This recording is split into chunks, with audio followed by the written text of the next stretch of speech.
en buena cuenta, simplificando al máximo lo que es el hígado, lo he querido comparar con una glándula. Pero una glándula de este tipo, chiquitita, ¿no? Podría ser una glándula sudorípara. Entonces, ¿a qué voy? Toda glándula tiene células secretoras, ¿no?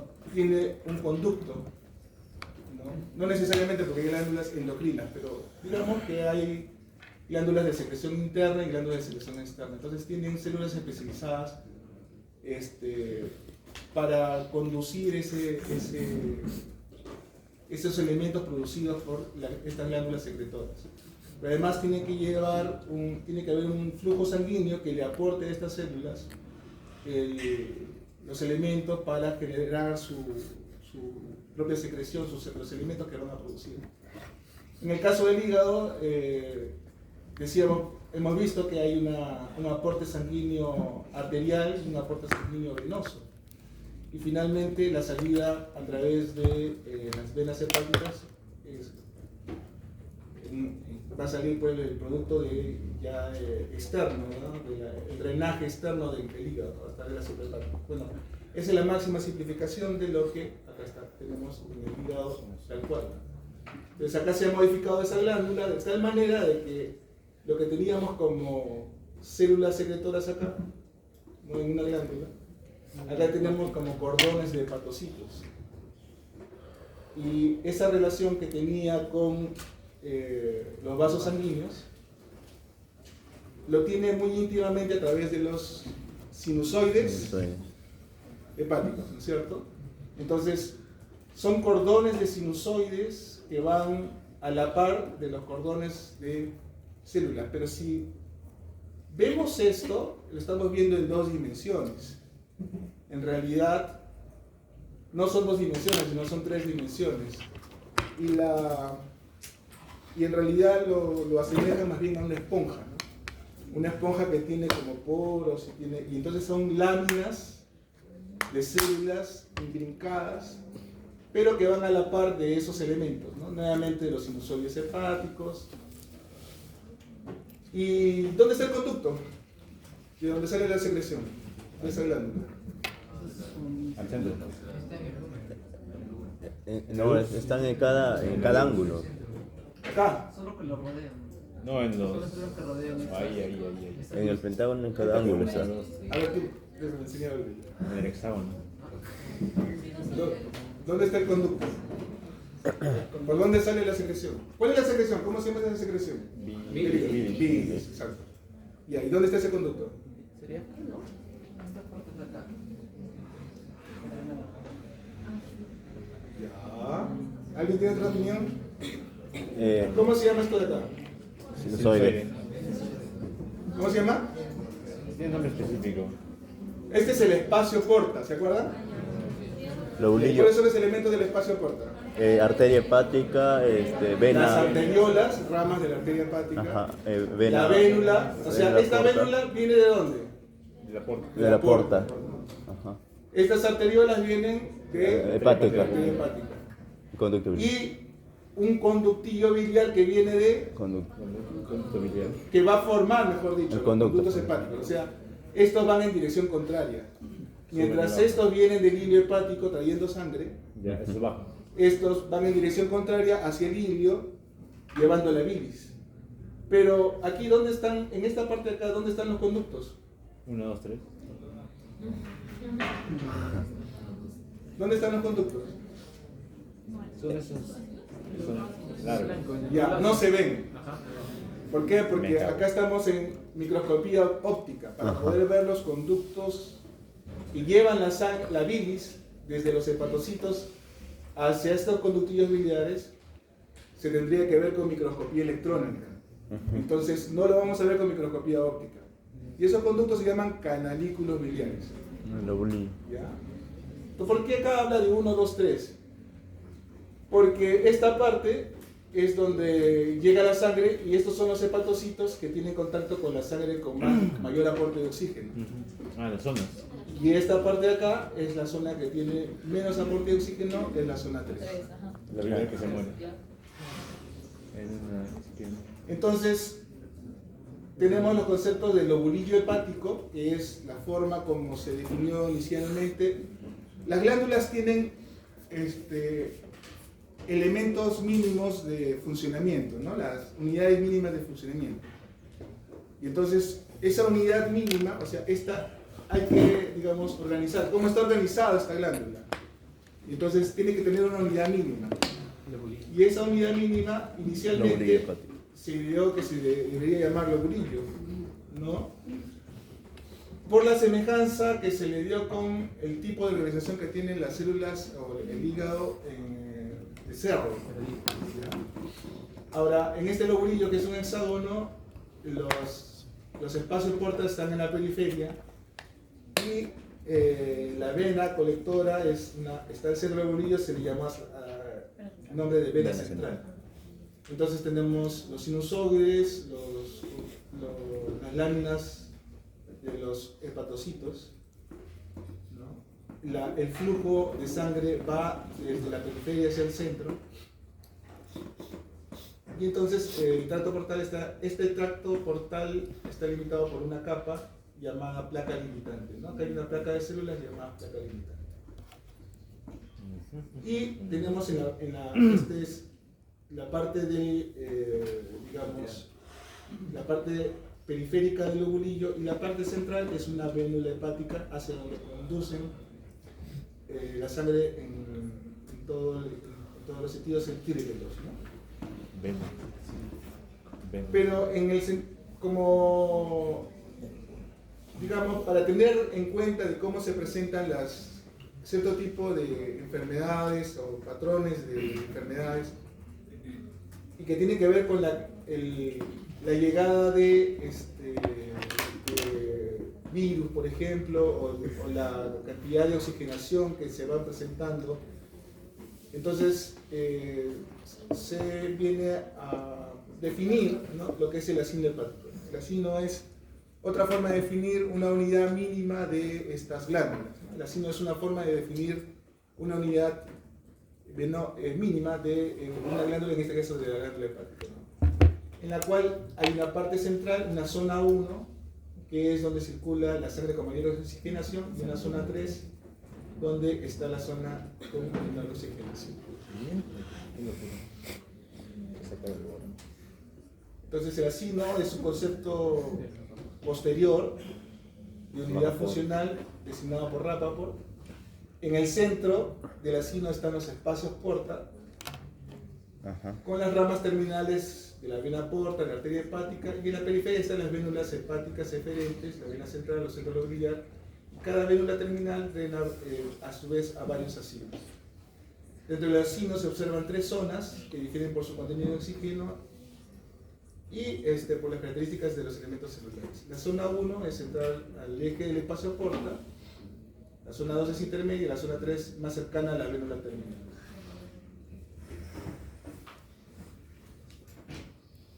Los hepatocitos entonces están dispuestos en placas, en cordones, si queremos, y entre hepatocito y hepatocito se forman, hay partes especializadas de la membrana que van a formar los canalículos radiales. Estos cordones están en conexión con estos vasos que son los sinusoides. Son vasos capilares de tipo fenestrados en los cuales están formados por células endoteliales especializadas, ¿no? El espacio entre estas células endoteliales y los hepatocitos es llamado espacio del epicé, que es la zona donde van a estar estas células llamadas las células estelares.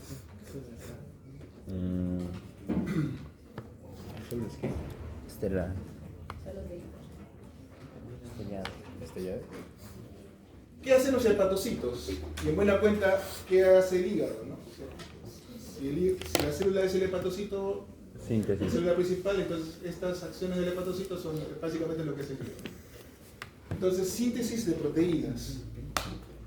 La lista es enorme, pero acá he puesto de lo más importante para la parte clínica. Cerca del 90% de las proteínas plasmáticas son producidas por el hígado. De ellas, la más importante es la albúmina. ¿La albúmina para qué sirve? Transporte. Para el transporte. La bien. Para tener la presión. La bien, la presión. Luego, proteínas de coagulación. ¿Cuáles? Los factores de coagulación. Los factores de coagulación. ¿Cuáles? Dependiendo de vitamina K. 10, 9, 2 y 7. 1972. El 5 también, ¿no? ¿5 también? También lo produce el hígado, sí. De ahí.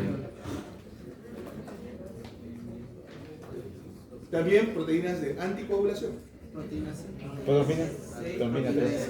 La proteína 3. La proteína S, la proteína C.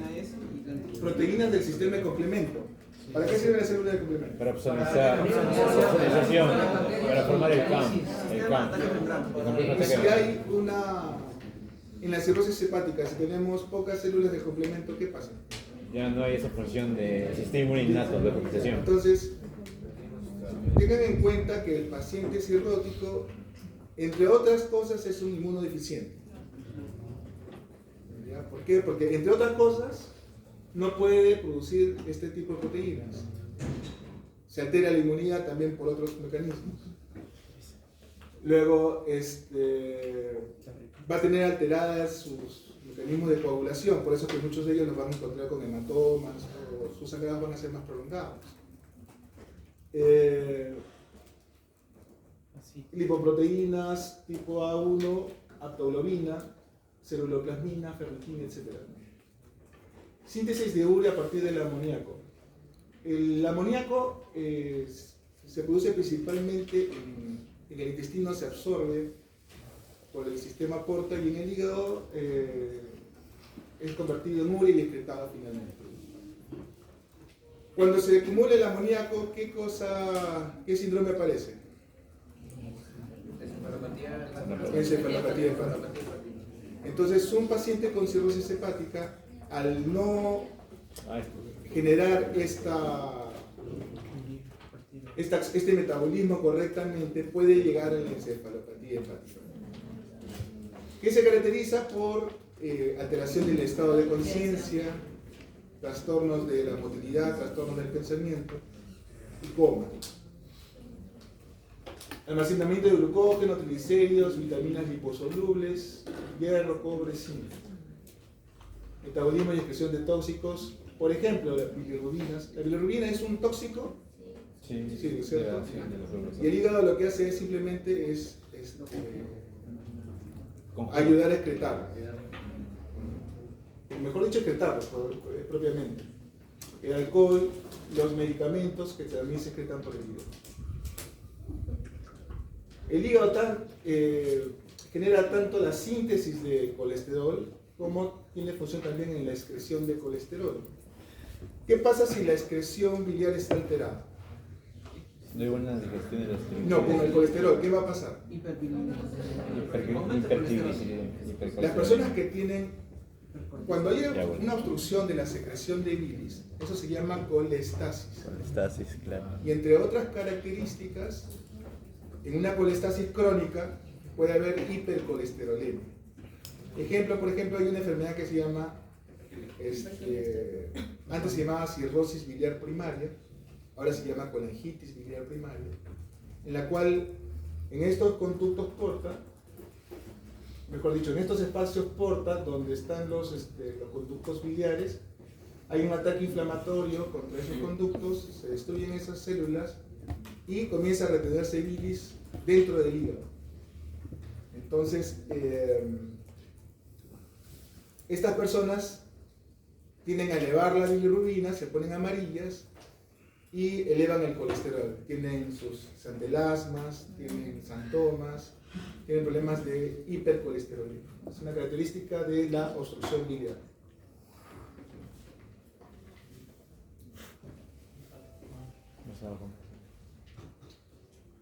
Entonces, síntesis y excreción de colesterol, síntesis de hormonas,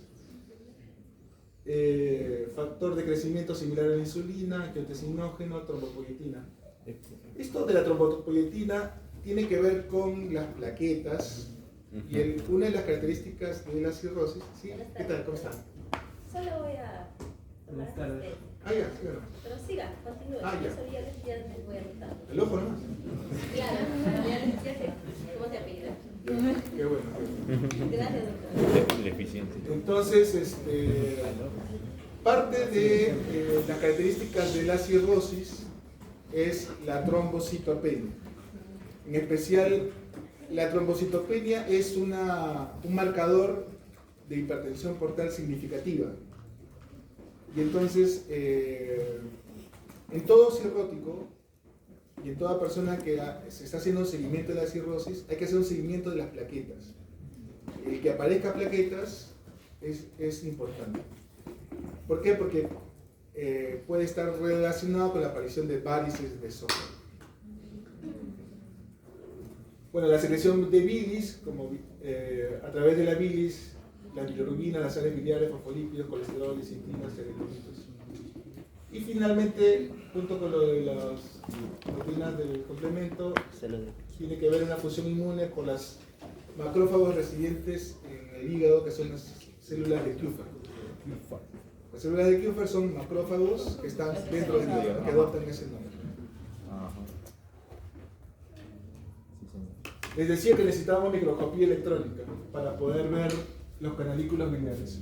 Se supone que acá hay un hepatocito, acá hay otro hepatocito y acá hay otro hepatocito. ¿Lo ven?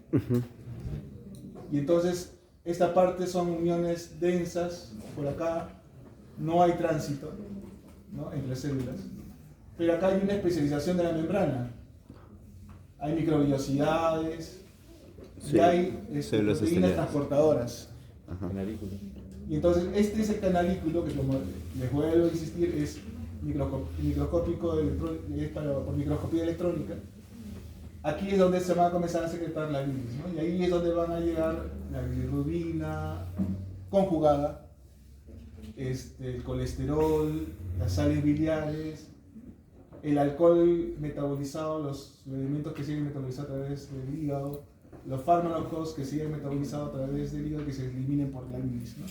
Entonces esto va a derivar, va a salir todo eso por los conductos hepáticos. Entonces la membrana canalicular, esta de acá, corresponde aproximadamente al 15% de la superficie de todo el hepatocito. Su función es la excreción biliar y esto tiene que ver con la bilirrubina conjugada, esteroles de colesterol, lecitina, sales biliares, carbonato y electrolitos, entre otras cosas. El sinusoide hepático, tenemos células sinusoidales o células endoteliales, vienen a ser células endoteliales sinusoidales, que son células especializadas en el hígado, cuya característica, una de las características es que tiene, con respecto a una célula endotelial colágeno regular, ¿qué característica lo diferencia? Fenestrada, claro. ¿Cierto? Entonces, son células fenestradas, carecen de membrana basal. ¿Por qué? Porque se necesita que haya una comunicación entre los hepatocitos y la sangre para el transporte de nutrientes, para el transporte de oxígeno, para llevar las drogas que van a ser metabolizadas, para la presentación de los antígenos a los macrófagos, etc. O las células de Kupffer, etc. Esta zona del espacio de Dice, decíamos que era la zona entre los hepatocitos y las células endoteliales. Y acá hay una matriz muy leve, muy tenue, casi inexistente, compuesta principalmente por colágeno tipo 4.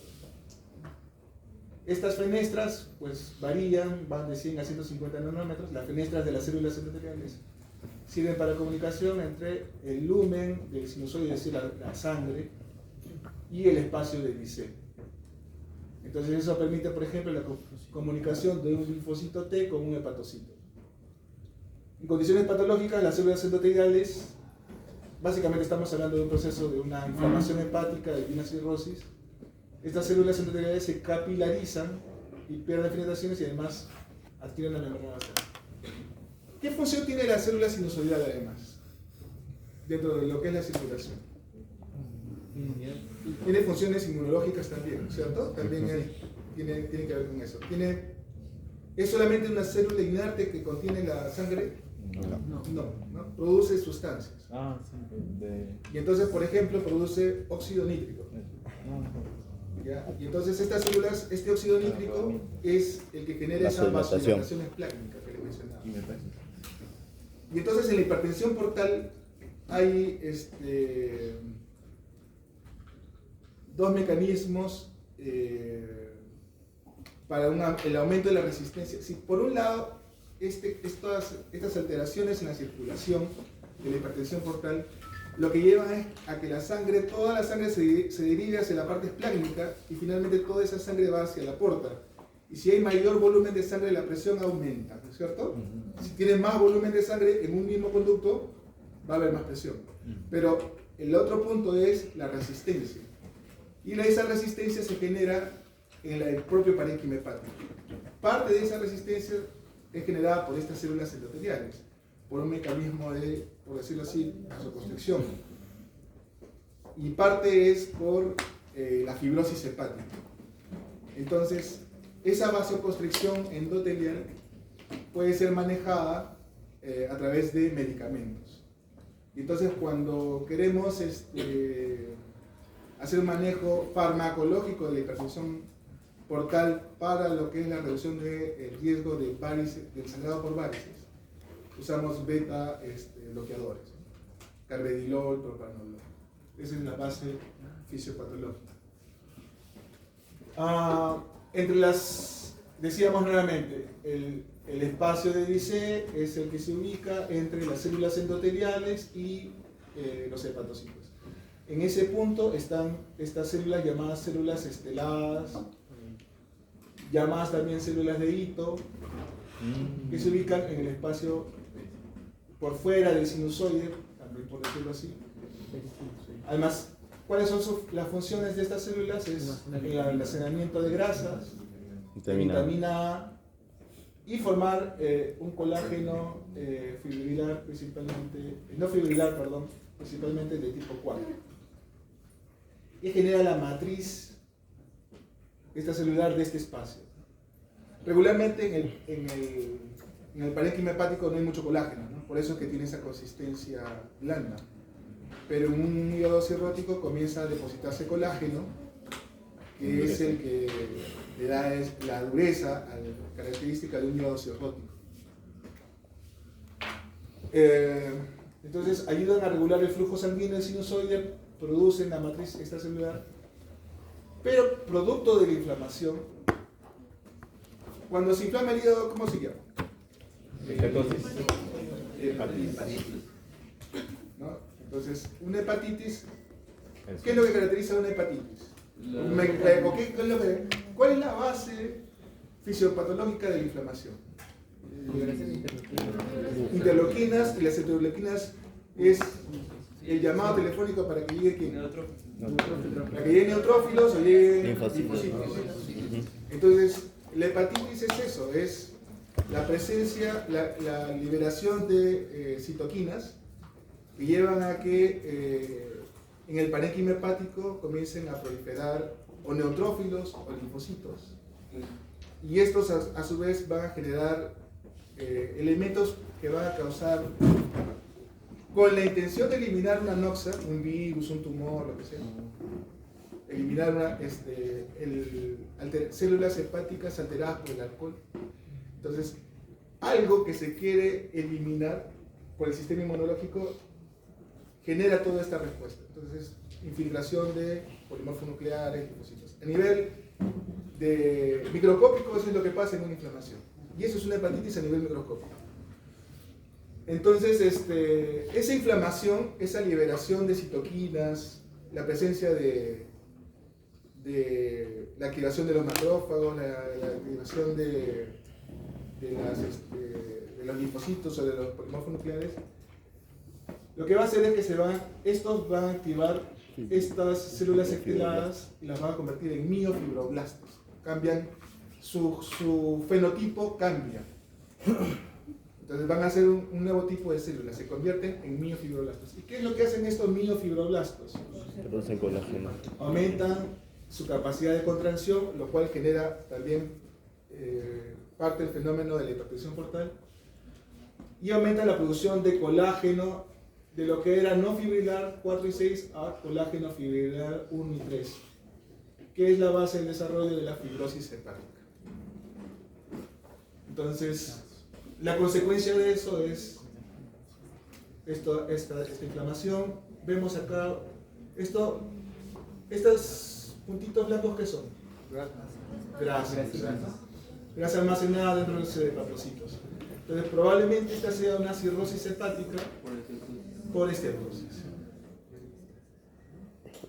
¿Cuál es la característica microscópica de la cirrosis?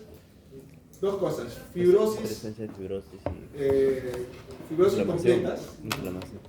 y nódulos de regeneración. Las células de Kupffer son macrófagos residentes en el hígado, se ubican en el lumen del sinusoide, conforman 80% de los macrófagos tisulares del cuerpo. De todos los macrófagos del cuerpo, 80% están en el hígado, ¿no? Y tienen el nombre de células de Kupffer. Ahora, no nacen allí, vienen de los monocitos de la sangre que se localizan ahí y se quedan residentes en el hígado. Y eso da una importancia, nos indica una importancia del hígado como parte de nuestro sistema inmunológico. Claro, si a través de el contacto que tenemos con el exterior es por la piel y por la boca, ¿no? Y por la boca entran virus, bacterias, parásitos, etc. Entonces, esos antígenos van a pasar por el intestino y van a llegar al hígado y van a tener ese contacto con estos macrófagos, ¿no?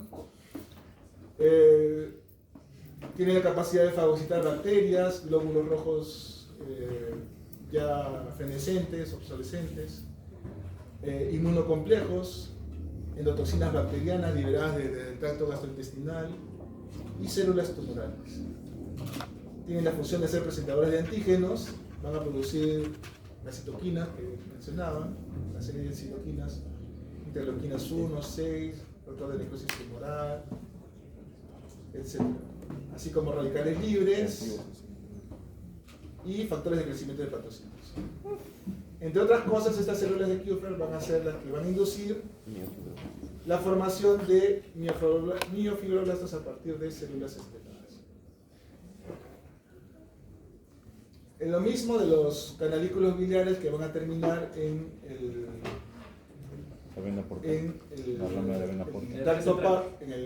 espacio porta, en los conductos biliares. El sentido va a ir hacia el conducto biliar de la bilis, del drenaje de la bilis, y el sentido de la sangre es al revés, ¿no? Hacia la vélula terminal. Otra célula residente en el hígado son las células de Pitt, que son linfocitos granulados grandes, que también están dentro de, en este caso de estos están dentro del sinusoide. Van a tener procesos citoplasmáticos, van a tener contacto con las células de Kupffer y con los hepatocitos. Y realmente lo que son es que son natural killers que están en esa zona, que sirven para una acción tanto antiviral como antitumoral.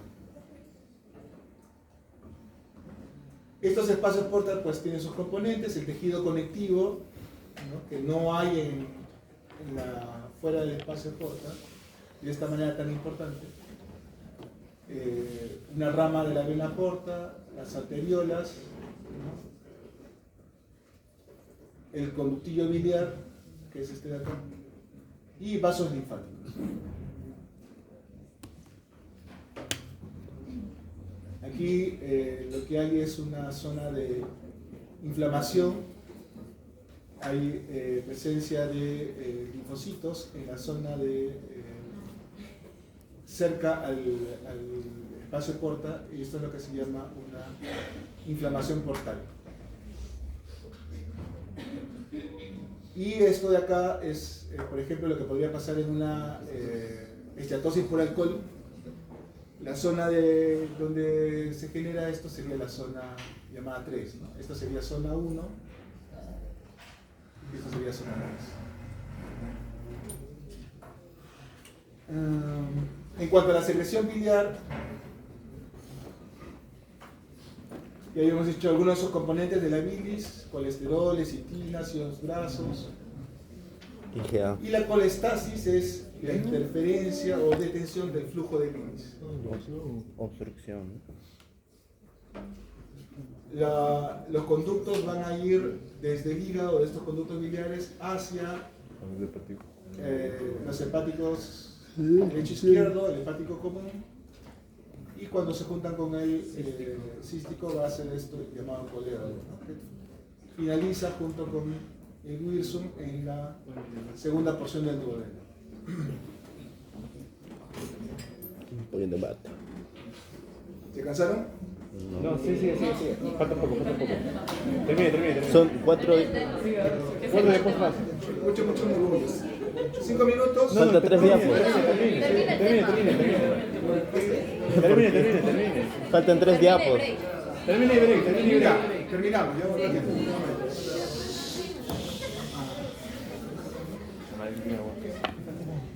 voy.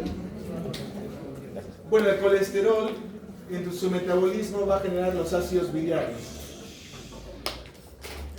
Vamos a tener los ácidos biliares que son el cólico y el queno de sus de bioquímica de Harper. En el hepatocito estos ácidos biliares se conjugan y forman lo que se llaman sales biliares primarias. A través de bombas transportadoras son drenadas hacia el canalículo biliar. Estas bombas tienen estos nombres: BSEP, MOATA, son las que se han caracterizado. Existen varias bombas para diferentes elementos, y una bomba, o mejor dicho, un elemento no necesariamente usa una sola de estas proteínas, estas bombas, puede usar varias. Entonces, para estas sales biliares pueden usar tanto este tipo de bombas como esta otra. Llegan al intestino y las bacterias van a desconjugarlas formando los ácidos biliares secundarios deoxicólico y litocólico. El deoxicólico se puede absorber casi en su totalidad en el hígado distal y reingresa por la porta hacia el hígado y genera parte de lo que se llama circulación enterohepática. El litocólico, a su vez, es excretado casi en su totalidad y es considerado un elemento tóxico. Y una pequeña porción se reabsorbe y en el hígado es convertido en ácido uso y oxicólico. Tenemos la circulación enterohepática. 94% de las sales biliares se reabsorben. Entonces, las sales biliares salen por los conductos biliares hacia el intestino, finalmente se reabsorben en el hígado y reingresan por la puerta hacia el hígado y están en un círculo. ¿Cuáles son las funciones de las sales biliares? Principalmente emulsificación, mantener la solubilidad de componentes de la bilis en las vías biliares. ¿Cuál es el principal componente de los cálculos biliares? Colesterol. Entonces, ¿por qué normalmente no se forman cálculos de colesterol? Entre otras cosas, por la presencia de sales biliares. Ayudan a que no se cristalicen estas moléculas de colesterol. Entonces, lo solubilizan. Entonces, mantiene la solubilidad de la bilis en las vías biliares y en la vesícula biliar. Facilita.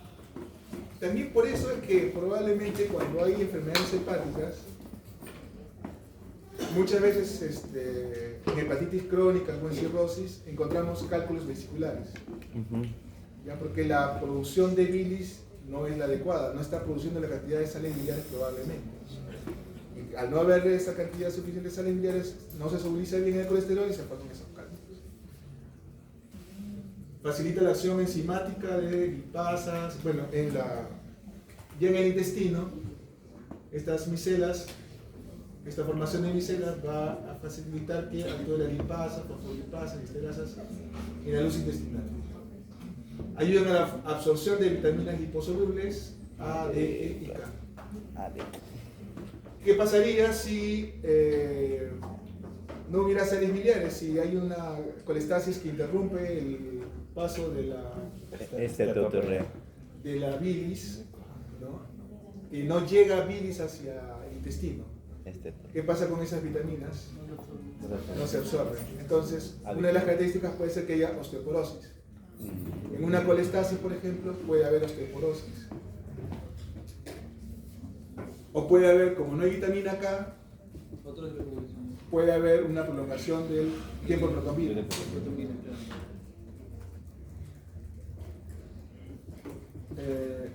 A su vez, si no hay sales biliares por una obstrucción, no se absorben adecuadamente las grasas. Esas grasas, al no absorberse, pasan por todo el intestino y generan lo que se llama esteatorrea.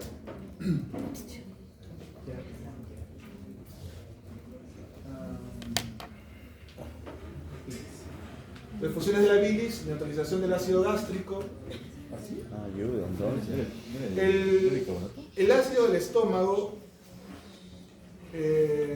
es altamente corrosivo. ¿Cuánto es el pH que puede llegar el ácido del estómago? 1 a 3. 2, ¿cierto? A ver, pongan su manito en un recipiente con un pH de 2, ¿qué les va a pasar? Ya no sale nada. No, probablemente, ¿no? Entonces, ¿qué es lo que pasa? Que para empezar no es un depósito de ácido el que hay en el estómago, es una capa. Mucosa. Y esa capa, que tiene pH 3, hay una capa de moco y bicarbonato en el estómago que neutraliza esa capa de ácido.